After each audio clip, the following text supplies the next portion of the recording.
Hello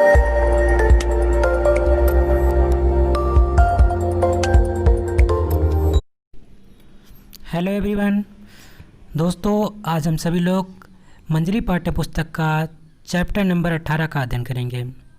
chapter number 18 है कर्तव्य पालन, जिसे लिखा है राम नरेश त्रिपाठी जी ने, और इसका हम प्रश्न अभ्यास करेंगे। तो आप सभी लोग अपनी कॉपी और पेन निकाल लीजिए। महत्वपूर्ण गद्यांश की व्याख्या। पहला यहाँ पे गद्यांश है, नहीं मेरे सच्चे बहादुर मित्र डैश रहेगा। यानी कि इस गद्यांश का हमें संदर्भ सहित व्याख्या करना है। तो सबसे पहले हम लिखेंगे, हेडिंग डालेंगे संदर्भ। संदर्भ में लिखेंगे प्रस्तुत गद्यांश हमारी पाठ्य पुस्तक मंजरी के कर्तव्य पालन नामक पाठ से अवतरित है।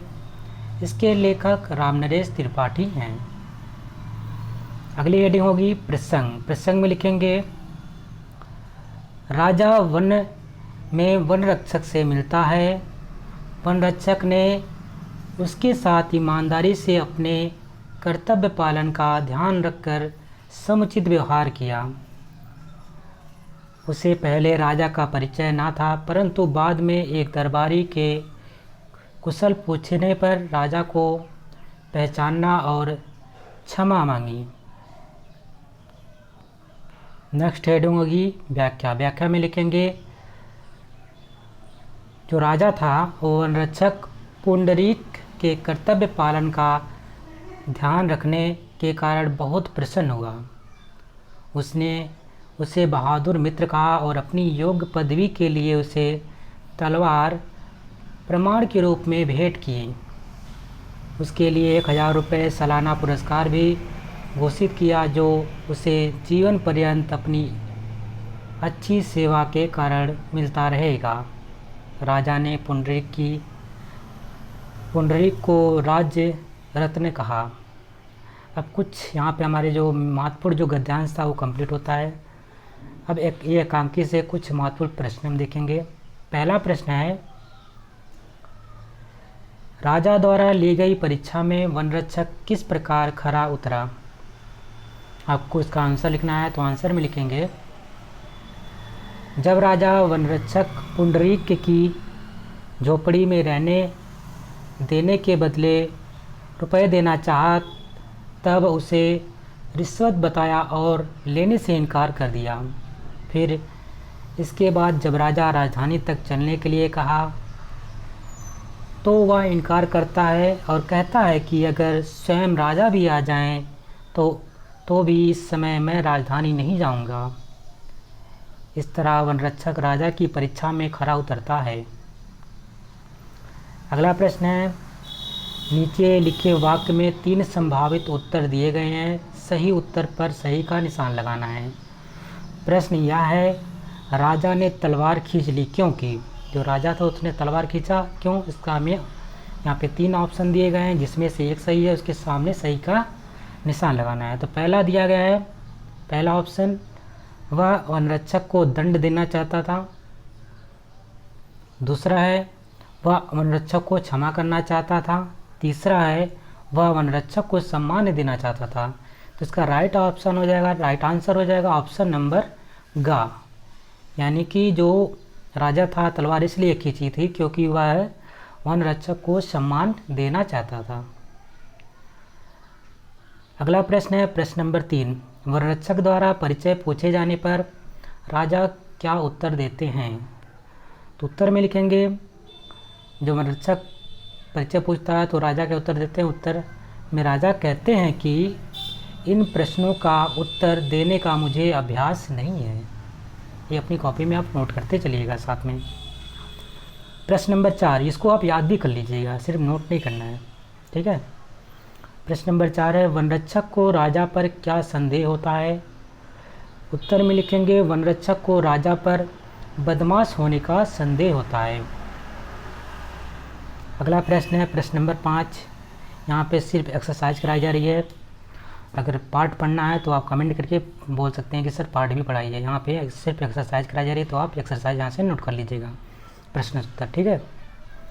प्रश्न नंबर 5 है, राजा द्वारा यह कहने पर कि यदि 1 रुपया कम हो तो सवेरे और भी दूंगा, वनरक्षक ने राज दरबार और दरबारी का कैसा चित्र खींचा?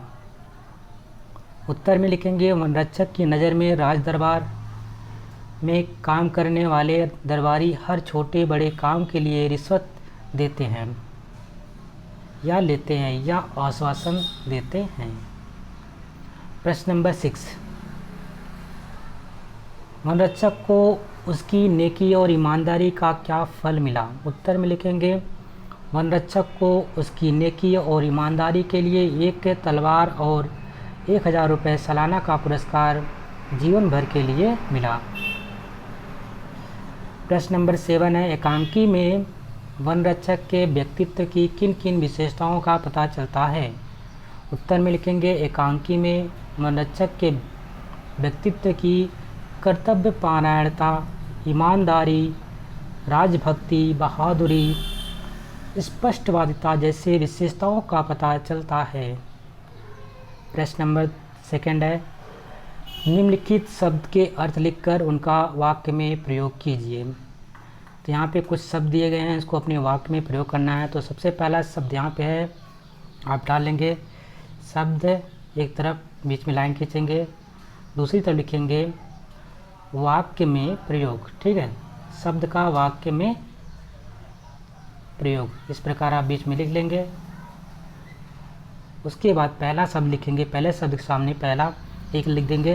पहला शब्द होगा आपका, शब्द के कॉलम में लिखेंगे तिरस्कार, यानी कि इसका अर्थ होता है, अगर एक और आप कॉलम बना लीजिएगा, शब्द फिर से देख लीजिएगा, इसको 3 कॉलम बनाइएगा आप, क्योंकि इसमें अर्थ भी लिखना है ना, तो उसको ध्यान में रखना है। तो आप 3 कॉलम खींचेंगे, एक में लिखेंगे शब्द, दूसरे कॉलम में लिखना है अर्थ है, और थर्ड कॉलम में लिखना है वाक्य में प्रयोग, शब्द का वाक्य में प्रयोग। पहले में लिखेंगे, पहला शब्द क्या है? तिरस्कार।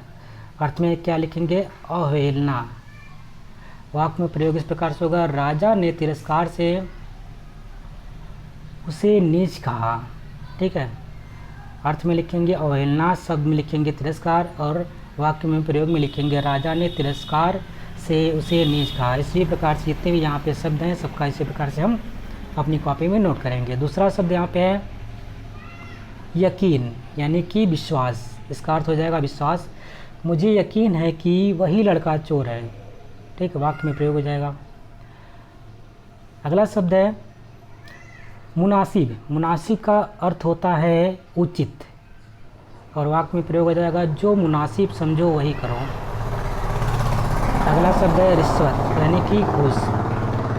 अधिकारी रिश्वत लेते हुए पकड़ा गया। अर्थ ये अपने वाक्य में प्रयोग हो जाएगा। अगला शब्द है ढिठाई। ढिठाई का मतलब होता है अकड़ के साथ। ढीठ है कितने, हम सुनते नहीं, कभी सब लोग बोलते हैं कितना ढीठ है वो, यानी कि अकड़ के साथ, कितना अकड़ उसके अंदर है, इसका अर्थ होता है। बच्चों को बड़े से ढिठाई के साथ बात नहीं करनी चाहिए, यानी कि ढीठ नहीं बनना चाहिए, अक्कड़ के बात नहीं करना चाहिए। ठीक है। फ़र्ज, फ़र्ज का मतलब होता है बच्चों कर्तव्य। अर्थ में लिखेंगे कर्तव्य, और इसका वाक्य में प्रयोग होगा भारतीय सैनिक अपने कार्य से कभी पीछे नहीं हटते हैं। प्रश्न नंबर 3 है, कुछ यहाँ पे वाक्यांश दिए गए हैं। वाक्यांशों का एक शब्द लिखकर हमें बताना है। तो सबसे पहला वाक्यांश यहाँ पे दिया गया, आप इसमें भी क्या करेंगे, एक तरफ आप डाल लेंगे वाक्यांशों के लिए एक शब्द लिखना है, यानी कि एक आपके सामने एक वाक्यांश लिखा होगा, तो इधर आप डाल लीजिएगा वाक्यांश, और वाक्यांशों का एक शब्द यहाँ पे लिखने, एक शब्द। ठीक है, एक तरफ। तो पहला यहाँ पे वाक्यांश दिया गया है का, किसी बात की परवाह ना करने वाला, यानी कि वाक्यांशों के लिए एक शब्द हो जाएगा, यानी कि लापरवाह। लापरवाह उसे बोलेंगे जो किसी की बात का परवाह ना करने वाला हो। दूसरा है वन की रक्षा करने वाला, यानी कि वन रक्षक। तीसरा है जो विश्वास करने योग्य हो, उसको हम क्या कहते हैं, विश्वसनीय। जो रिश्वत लेता है उसको बोलते हैं रिश्वतखोर। जो क्षमा करने योग्य हो उससे बोलेंगे अक्षम्य। बहुत ही इम्पोर्टेंस है ये प्रश्न। आगे चल के भी इस प्रकार के प्रश्न पूछे जाते हैं, तो आप सभी लोग अपनी कॉपी में इसको नोट कर लीजिएगा। नोट करने के पश्चात आप इसको याद भी कर लीजिएगा, ठीक है।